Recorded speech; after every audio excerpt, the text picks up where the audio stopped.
So, hello, it's our second day here in Edinburgh, and today we're going on a trip to Glasgow and we're going to visit the Riverside Museum. I'm going to show you a bit of footage of us going there and some extra clips of the Riverside Museum, where I think we have a pretty special exhibition object to show you. So stay with me and stay with us, and yeah, we'll go to Glasgow right now.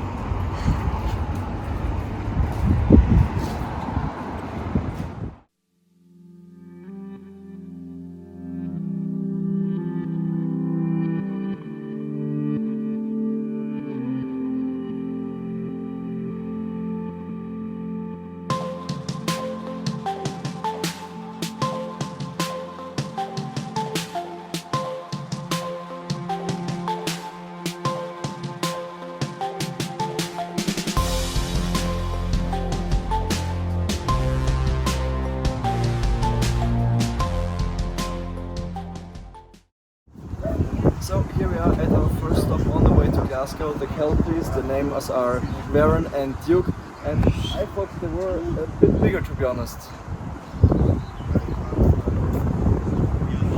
Yeah.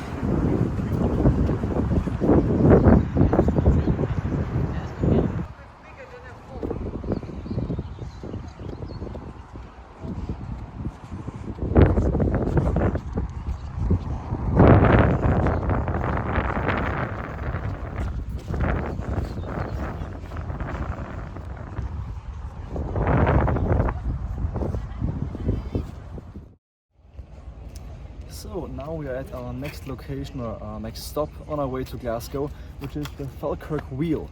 It's basically a ship lock, but the first in the world that's rotate. So you can see there's the space for two boats, one on the top, one on the bottom, and it rotates around so they can shift heights. The problem was there were two canals, one from Glasgow going to Edinburgh, one from Edinburgh going to Glasgow, but they were different heights. The height difference here is around the height of 8 double-decker buses.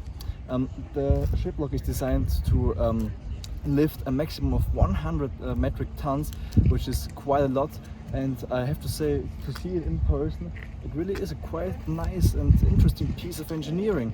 So well done to whoever designed this, because the name I don't know.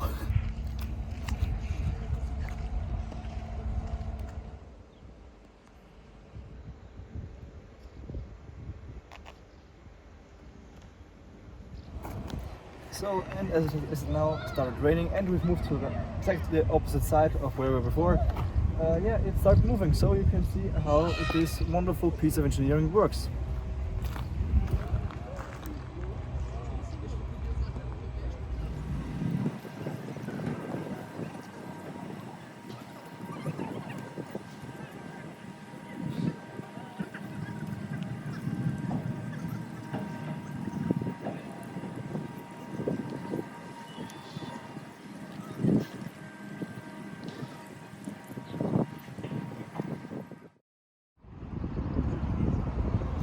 So we have now reached Glasgow, and you can see behind me we have the Riverside Museum, the transport museum of Glasgow, and I'm really looking forward to seeing all the stuff in it.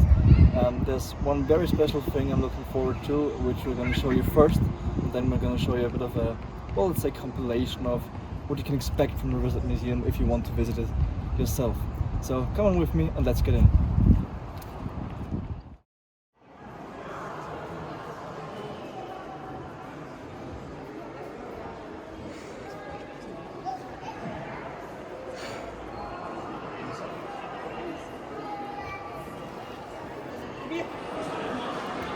So as you can see, we have arrived at the Riverside Museum, and behind me you can see Glenn Douglas, the last surviving NBR K class, and I actually built a model of this very engine, which is to represent Edward from the Thomas and Friends TV series, which is also why I was very excited to come in here to see the only surviving example of the real engine. The NBR K class had a lot of variants built from it. There was the D16, the D30, D32, the D36, and some other variants in between. I think Glenn Douglas is a D30, almost sure, or a D32. But those were very common, as I already said, for the NBR, so North British Railway. to traverse Scotland and also take short trips into England. Yeah, we're now going to show you a few clips of this locomotive behind me, and yeah, stay with us.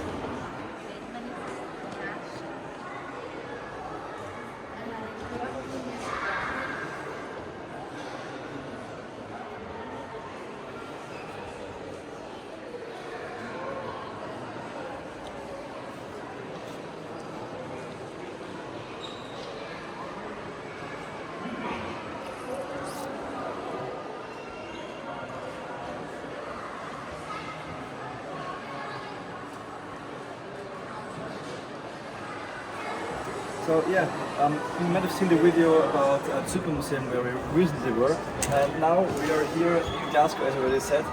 Quite a difference actually between the different styles of locomotives, I would say. And here we can take a closer look into the cab and get to see all the, literally everything that was inside and that it takes to control a steam engine like this. And it's really interesting to finally see something like this, and to also finally see a British engine. Because honestly, that's for me just the most beautiful kind of engines there are. There's just something that's so charming and so beautiful about these machines. It's great.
So behind me, you can now see a new and different engine, number 3007 from the South African Railway. It was built here in Britain. Thousands of these were built. Then it was exported to one of South African railways, and it hauled trains there for around about 43 years. Not too long ago, actually, it was brought back to the UK, partly restored, and is now on display here at the Riverside Museum. And if you now take a short look with me into the cab, you can see we have seats for the driver, possibly this other one if you want to sit on the other side, all the controls and all the gauges that are needed for the driver to check, okay, how much steam have I got, how much pressure have I got, is everything alright with the engine, and so on and so on. You also have space for the fireman down here with a massive coal tanker at the back. I'm not sure how many kilograms or tons of coal this could hold, but it sure wasn't. It sure was a lot. So yeah, again we're gonna show you a few shots of the, of all the wheels and stuff just now, and then we will go on to the next engine we have in stock.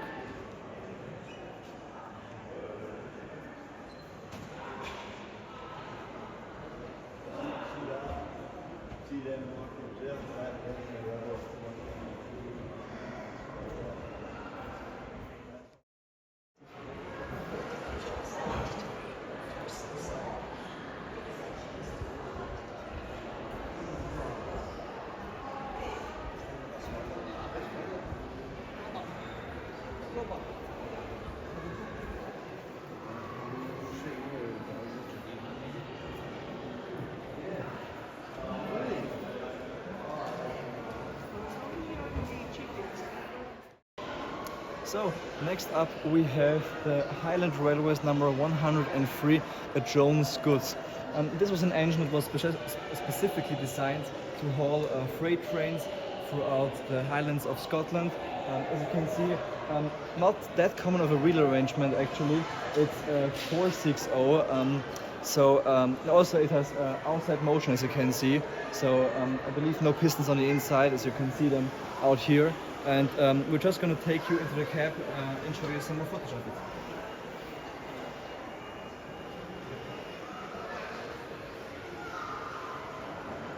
So I originally said that we're going to show you the inside of the cab of the Jones goods, but I thought it would be good to just show you the outsides of Caledonian Railways number 123, which is also located here at the Riverside Museum. This one also has a very odd wheel arrangement. It's actually a 2. Go back. It's a 2, but has inside motion. You can see there are no cylinders on the outside, so they have to be inside. And actually, when you come up here, you can see a bit of the inner workings from the engine.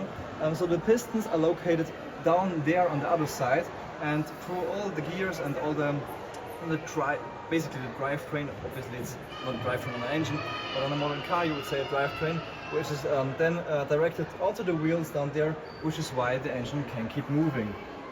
So now that you know a bit about the Caledonian Railways number 123, which is also here at the Riverside Museum, as already said, we can now take a look into the cab of both of these. We'll start off with the Highland Railways John Goods. You can see inside, very standard, if you could say so. All the controls you need, all the gauges, the firebox down there, and then you would have your tender down there. Obviously, the distance between tender and engine is a lot bigger than it would normally be. Imagine the fireman would have to jump with a shovel of coal each time he needs to lighten the fire. So obviously that's not realistic, but you can get a feeling of how it would be to be in a cab of one of those. Now, on the other side here on this platform, you have Caledonian Railways number 123. You can also take a look into the cab here, and you'll be able to see that obviously the arrangement of all the gauges and everything you need to control the engine are quite different from the one we already saw, but essentially they are the same, just ordered in a different way, if you can say so. Also tender behind me here, obviously a lot of space for water, and then up here we have coal, and yeah, those are the 4 big engines, if you can say so, here at the Riverside Museum. But there's one left right up there.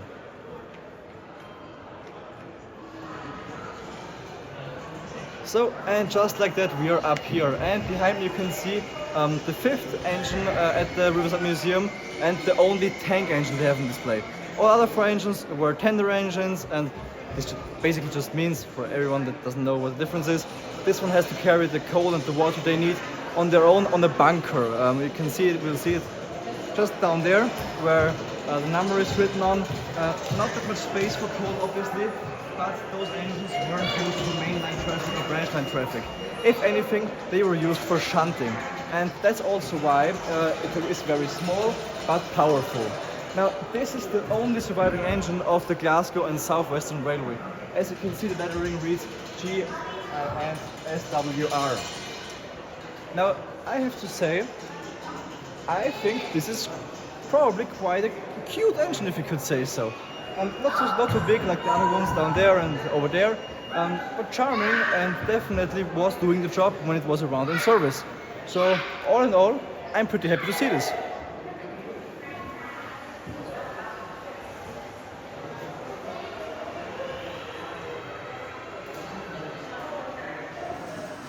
Alright, so I just stumbled across this room right here. It's amazing. I've never been to Britain before, and seeing British models on display, and also old ones, and I'm sure the little tank engine up there has to be an old Hornby trying one, because obviously the middle wheel is not that realistic, which was the most standard back then in time. But it's amazing seeing all those models. Also in the front here, I think that's O gauge, I believe. All other things are double O gauge. And there's also an O gauge engine running around up on top there. I'm not sure if you spotted it, but that's amazing. We have to leave already because the bus is leaving, and it's just sad. It's sad.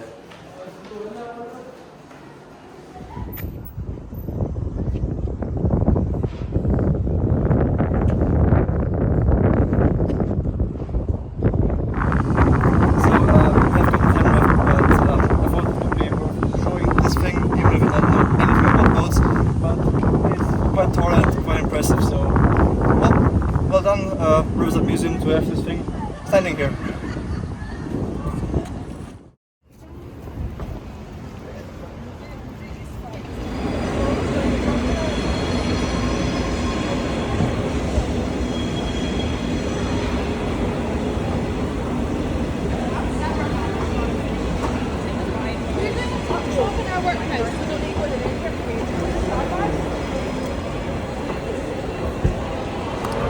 So we have arrived in Glasgow Central Station, but unfortunately it's a bit different in the UK, it seems, to how it is in Austria.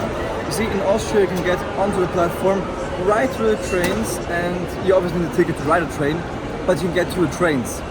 And here you need tickets to even go on the platform. So I'm a bit disappointed that I can't show you any footage of trains going out, and obviously only that direction because Glasgow Central Station is a hedge hunt, so you know, obviously. So yeah, but I have to say, in fact, Glasgow Central Station is a pretty nice station, nice route, quite big. Yeah, I like it, and if I were to ride a train out of here, I think I would be pretty happy about it.